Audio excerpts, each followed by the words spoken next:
Location at Timpanogos Elementary School. Did the kids teach you a little something today, Sterling?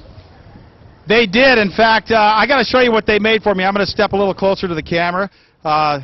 Thanks for checking this out. This is a necklace they made, and you might say, well, that's kind of, why did they make a necklace? That's kind of neat, but what is it?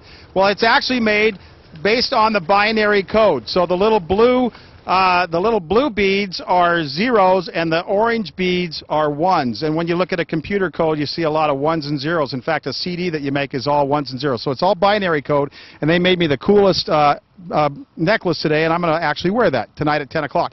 So we're going to be we talked a little bit about the weather. We talked about, this is, by the way, the second through sixth graders here, and they're all studying about STEM, science, technology, engineering, and math. And Dylan, we kind of figured out how we were going to do the forecast. What forecast did we come up with today? The weather that it is today, it's going to be tomorrow. And so what is the forecast for tomorrow? Sunny.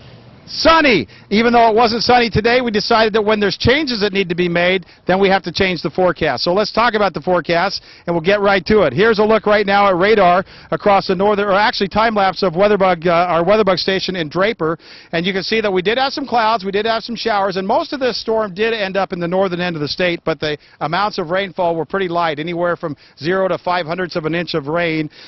Storm Tracker Sweep is still showing a few storms over the higher elevations of northern Utah. We also have a few little showers across southern Utah, but they're really not amounting to much, and by the time the sun goes down tonight, most of this is going to be in great shape. Temperatures across the state have bounced back up a little bit this afternoon.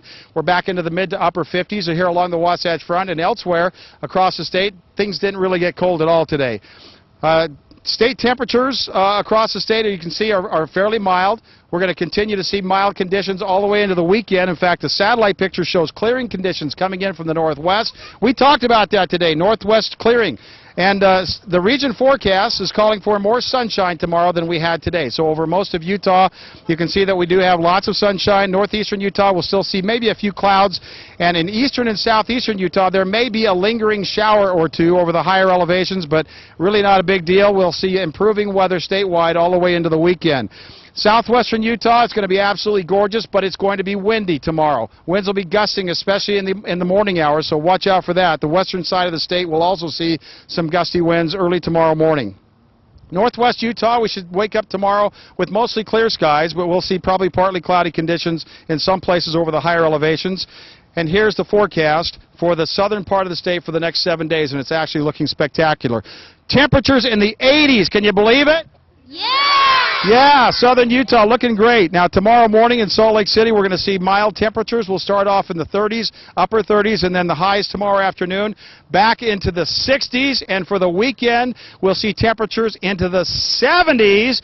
And don't forget the St. Patrick's Day Parade, which is Saturday. It starts at the Gateway. It is at the Gateway Center in downtown Salt Lake City.